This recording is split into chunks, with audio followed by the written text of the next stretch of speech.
आज आदिवासी प्रेरणा स्थल काटाफला 84 ग्राम पंचायत विकासनगर बिल प्रदेश की धरती पे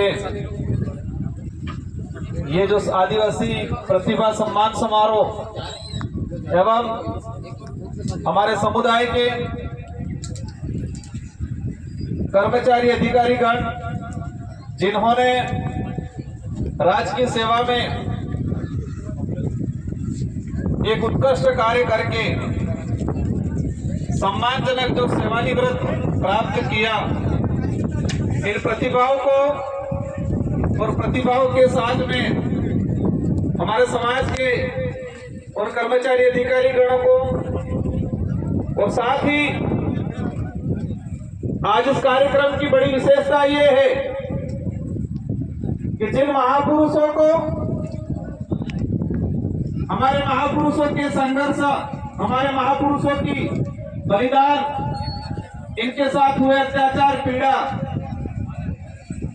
इनको दबाया गया था और स्थिति ये थी कि जिनका आज हमने मंच पे इस बैनर में स्वतंत्र सेनानी डामोर रामापथु पुनावाड़ा कांड, हमारे बच्चे कभी कंपटीशन एग्जाम में 1-2 लाइन के अंदर पढ़ते हैं, लेकिन वो कांड किस लिए हुआ था, अत्याचार किसने किया था और अत्याचार सहा किसने था, इस कहानियों को, इस इतिहास को पढ़ाया नहीं गया। आज इस विचारधारा को धन्यवाद देना चाहूंगा। और ये आयोजन कमेटी है, ये पिछले 4 सालों से ये कार्यक्रम क्रमबद्ध तरीके से आयोजित किए जा रहे हैं और इस पांडाल में विराजमान आप सभी की बदौलत, समाज के कर्मचारियों की बदौलत, टीम के साथियों की बदौलत, सामाजिक विंगों के पदाधिकारियों की बदौलत, जनप्रतिनिधियों की बदौलत और विशेषकर यहाँ के स्थानीय ग्रामीण जन, स्थानीय सरपंच साहब, उप सरपंच साहब, वार्ड पंच साहब, और इसी बीच में ये जो जमीन निकाला गया, ये जो गेजीकाटा आदिवासी प्रेरणा स्थल के रूप में पूरे जिले, पूरे उदयपुर संभाग में वर्तमान में जाना जा रहा है। और मुझे विश्वास है कि आने वाले समय में पूरे राजस्थान ही नहीं, पूरे 3-4 राज्यों के साथ ही पूरे देश के अंदर इस क्षेत्र को आदिवासी प्रेरणा स्थल के रूप में पूरे देश में पहचान मिली। और इस मुकाम तक लाने के लिए एक आम आदमी, एक आम कार्यकर्ता, कर्मचारी गण, एक गरीब व्यक्ति, सबका योगदान है। मैं बताना चाहूंगा, ये दिनेश भाई यहाँ बैठे हुए थे, भी विकलांग है 2 पैरों से, लेकिन जब ये जमीन का काम चल रहा था, वो आदमी रात दिन यहाँ खड़ा रहता था। मैं जब भी आता था, वो मिलता था, वो कहता उन्होंने कि तमें घेर जाए खावा भी खोक नहीं खो। विकलांग है 2 पैरों से, लेकिन इस आदिवासी प्रेरणा स्थल को विकसित करने में, उसको डेवलप करने में उनको पता है मैं कोई योगदान नहीं दे सकता हूं, मैं पैसा नहीं दे सकता हूं, मैं कोई बड़ा योगदान नहीं दे सकता हूं, लेकिन उनको यह पता है कि मैं समय जरूर दे सकता हूं। तो उन्होंने समय देके यहाँ पर पूरी निगरानी करके ये काम करवाया। यहाँ के स्थानीय सभी कार्यकर्ता पदाधिकारियों ने, ग्रामीण जनों ने जी जान से मदद किया और आपके सामने एक सुनहरा, एक शानदार खेल मैदान अभी प्रगतिशील है। और आदिवासी प्रेरणा स्थल आज हमारे महापुरुषों को, जिन महापुरुषों ने शिक्षा के लिए, हमारी पीढ़ियों के लिए चुपके से शिक्षा, मतलब स्कूलें चलाते थे, पढ़ाते थे, प्रताड़ना होती थी, उन पे अत्याचार होते थे, शिक्षा के लिए ही कालीबाई की जान गई, नानाबाई खाट के साथ अत्याचार हुआ। और आज के समय में मैं इस पे जाना नहीं चाहूंगा, लेकिन जो उस समय में शिक्षक और गुरु के, शिक्षक और जो शिष्य है, मतलब छात्र और गुरु के बीच में जो प्रेम भावना था, वो आज थोड़ा कहीं कहीं कम होता रहा। और उसकी मेन वजह है राजनीति। और ये कार्यक्रम, ये समाज का कार्यक्रम है, आप सबका कार्यक्रम है। आने वाली पीढ़ी के लिए ये व्यवस्था जिंदा रहनी चाहिए। इस पांडाल में विराजमान सारे अधिकारीगण, कर्मचारीगण, सारे युवा पीढ़ी और जो सेवानिवृत्त हमारे अधिकारी कर्मचारी और नवचयनित जो कर्मचारी गण हैं, मैं आशा करूंगा नवचयनित जिन्होंने आज नौकरी प्राप्त की है और यहां सम्मानित किया गया है, इस व्यवस्था को इतना मजबूत बनाना है कि आज से 30 साल बाद आज हमारा जो नया चयनित जो होके सम्मानित हुआ है और 30 साल बाद रिटायर्ड होता है, उस दिन में यही सम्मानित हो, ऐसी मजबूत व्यवस्था बढ़ानी है। आज यहाँ पर नव चयनित के रूप में सम्मानित हुआ है, लेकिन 30 साल बाद इसी जगह हम रहे नहीं रहे, पद पे रहे नहीं रहे, दुनिया में रहे नहीं रहे, लेकिन समाज की व्यवस्था इतनी मजबूत बनानी है कि 30 साल बाद वही सेवानिवृत्त कर्मचारी इसी जगह पे सम्मानित होके जाए। समाज की व्यवस्था को मजबूत बनाना है और इस कार्यक्रम में सभी साथियों ने जी जान से मेहनत की है, उनको मैं धन्यवाद देना चाहूंगा। एक अल्प समय में सभी बुद्धिजीवी वर्ग, सामाजिक पदाधिकारी, स्थानीय साथियों ने जी जान से मदद की है, उनको हमें पूरा धन्यवाद देना चाहूंगा और आपसे अपेक्षा करूंगा कि इस कार्यक्रम की व्यवस्था को निरंतर बढ़ाते हुए जाना है और आने वाली पीढ़ी को भी सपुर्द करना है, उनको भी देना है ताकि वो भी आने वाले समय में करें। हर समाज की अपनी एक व्यवस्था है, हर समाज शिक्षा के क्षेत्र में अपने महापुरुषों को आगे लाने में काम करता है, लेकिन आज आदिवासी समुदाय इतना बड़ा समुदाय, हमारी कोई ढंग की व्यवस्था नहीं बन पाई शिक्षा को लेके, हमारे महापुरुषों को आगे लाने के लिए कोई व्यवस्था नहीं बन पाई। रामापथु हो, हमारे शिवराम जी हो, आने वाली पीढ़ी को तो पता ही नहीं था। पुनावाड़ा में जन्मे, पुनावाड़ा में संघर्ष किया, रामापथु डामोर शिवराम जी पढ़ाना जाते थे और हमारे दादा ने बताया भगवान जी टीचर आते थे जो हमारे ही परिवार के थे और उनके पुत्र आज सरपंच साहब यहाँ हमारे बीच में बैठे हुए। इन महापुरुषों को कोई नहीं जान रहा था। अगर ये विचारधारा नहीं आती और आप सबके सहयोग से ये कार्यक्रम नहीं होते तो 10 साल बाद रामापथु का परिवार भी ये भूल जाता कि क्या था आने वाली पीढ़ी। क्योंकि पड़ोसी मुझे खुद को नहीं पता था, 3 साल पहले मुझे भी नहीं पता था। हमारे पूर्व वक्ता राय सिंह जी और वो महेंद्र जी, दिनेश भाई गुएड़ और हमारे वो करण जी, कुछ साथियों ने बताया, फिर मैं वहां पर गया। आज ये मूर्तियां लग रही है, आज रामापथु डामोर की मूर्ति का अनावरण कार्यक्रम में मूर्ति बन के आ चुकी है। कुछ कारणों से रुका हुआ वर्तमान काम, लेकिन हम सभी जनप्रतिनिधि ये कार्यक्रम होने के बाद उसको संपन्न कराने का प्रयास रहेगा। ये कार्यक्रम सभी पार्टी के जनप्रतिनिधि, सभी पार्टी के कार्यकर्ता पदाधिकारी आ सकते हैं, ये समाज का कार्यक्रम है और हमने प्रयास किया है सबको निमंत्रण देने का और आने वाले समय में भी इसको निरंतर जारी रखना है। सारे हमारे नवचयनित जो कर्मचारी गण हैं, इनसे अनुरोध है कि आपकी मेहनत से आप लगे हो,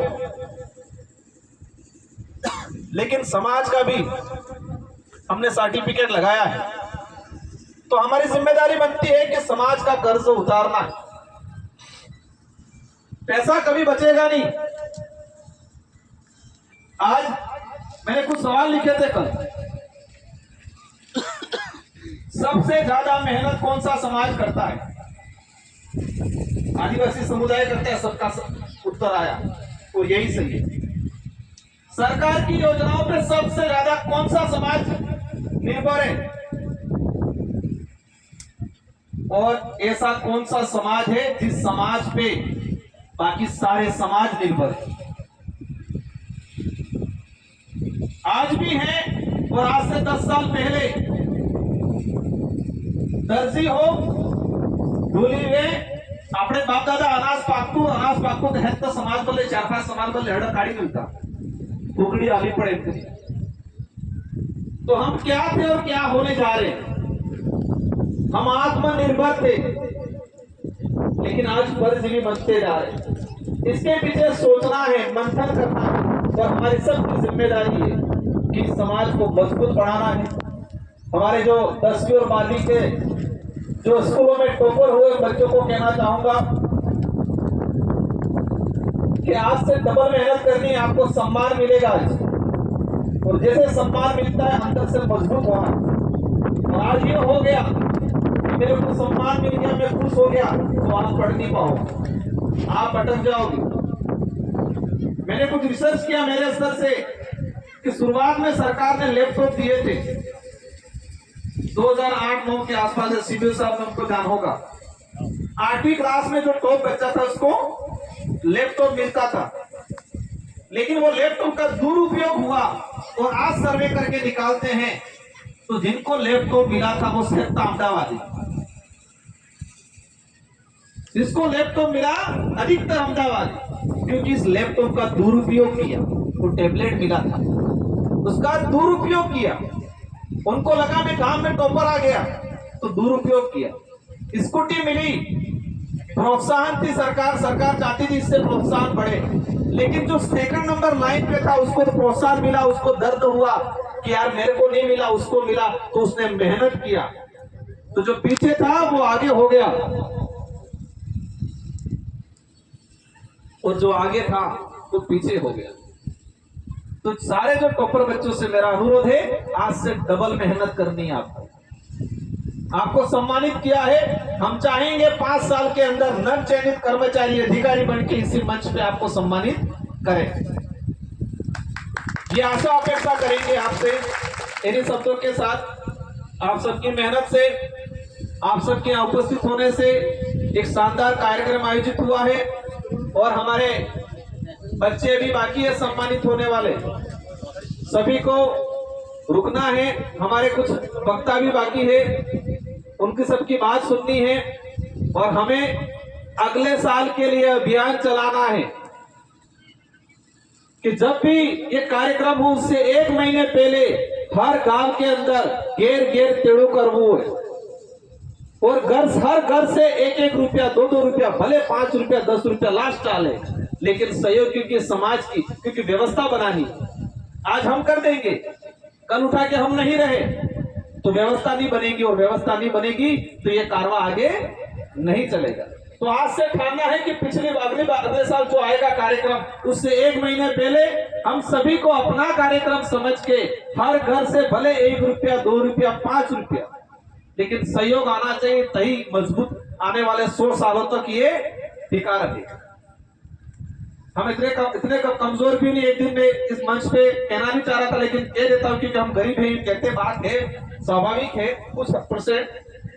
लेकिन एक दुकान पे गया मैंने दुकान का पूरा हिसाब निकाला।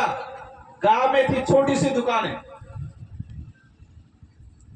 आणि दुकान हिसाब काढायचं हो बेसाय पसे नशा पत्ता जो मैंने विमल कटली बेसाई तो 12 बच्ची थी तणीतण, और पहले केजू के बाद 100 पैकेट नकली की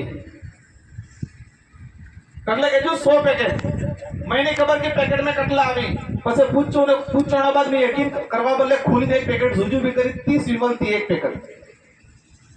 एक पैकेट में 30 विमल थी, और 6 पैकेट कटला था जो 180, और पसे पूछो दाड़े कटला जाता रहे तो बाजार में 10 12 जाता रहे, मतलब 300 के आसपास हम विमल एक दुकान से जारी, और उसका हिसाब कितना है 1500 रुपया। 5 रुपए मांगेंगे तो 1500 रुपया, और एक गांव में ईबीवी दुकानें कम से कम 20 की पसी ही, और डूंगरपुर जिला में 353 ग्राम पंचायत थी, और 353 इंटू अगर एक ग्राम पंचायत ने 10 दुकानों से जोड़ोगा, और इन्हें 10 दुकान के हिसाब से किसी टोटल क्वांटिटी बनेगा विमल नी, और इन्हें अमाउंट बनेगा तो 99 लाख ने आसपास बने, मतलब 1 करोड़, मतलब एक दाड़ा में 1 करोड़ की विमल खाई किया। सुनने में अजीब लगेगा, सबको हकीकत है। आप भी हिसाब लगाना अपनी ग्राम पंचायत में कितनी दुकानें हैं, कितनी दुकानों से कितनी विमलें जाती हैं, और उस ग्राम पंचायत वाले दिन में कितने हजार की विमल खाते। ये विमल था जो बीड़ी सिगरेट तंबाकू पिली तानसेन ने ई, मतलब मतलब एक दिन के अंदर मैंने हिसाब लगाया 19-20 हो सकता है, गलत नहीं हो सकता है। 99 लाख से ऊपर मतलब 1 करोड़ की विमल खा गए एक दिन में। और हमारे एरिया के अंदर पंचाल समाज थोड़ा सा है, उसने हर ब्लॉक पे जमीन लेके रखी है समाज पे चंदा करके। एससी समुदाय का संख्या थोड़ी है लेकिन उनके अंदर जागरूकता है। हर ब्लॉक में एससी समुदाय ने चंदा करके जमीन ली है। पंचाल समाज, लोहार समाज, दर्जी समाज ये तो ठीक है, दूली समाज भी है, धुदरी की भी चंदो करीन जगा लिए समाज बनते। मैं क्या कहना चाह रहा हूं, आप सब समझे होंगे। हमें व्यवस्था ऐसी बनानी है समाज के लिए। ये कार्यक्रम हो गया, इसके अलावा भी हो गया समाज का कोई भी, कि हम रहे नहीं रहे लेकिन 100 साल तक वो रहे। और हम सब मिलकर प्रयास करेंगे आने वाली पीढ़ी को धरोहर के रूप में कुछ अच्छा करके जाए, उनको जमीन देके जाए, उनको रिजर्वेशन बचा के जाए, इनके जल जंगल जमीन, उनके संवैधानिक अधिकारों की रक्षा करके हम लोग जाए, आने वाली पीढ़ी को देके जाए तो अगरबत्ती दीवा करेगा। इन्हीं शब्दों के साथ आप सभी का आभार, धन्यवाद। आशा अपेक्षा रहेंगे कि ये कार्रवाई ऐसे ही बढ़ता रहे और आने वाली पीढ़ी को निरंतर इसका लाभ मिलता रहे। आप सबको धन्यवाद। जोहार, जय भारत, जय संविधान, जय बिलबुटेश। अभी बाकी है कुछ 1-2 क्लास के बच्चे और कुछ वक्ता, सबको सुनना है। इसके बाद सबको अपने मूर्ति वाला जो कार्यक्रम है, जो जनप्रतिनिधि और सामाजिक और स्थानीय ग्राम पंचायत और रामापुतु के परिवार वाले अपन सब मिलकर जाके संपन्न करेंगे।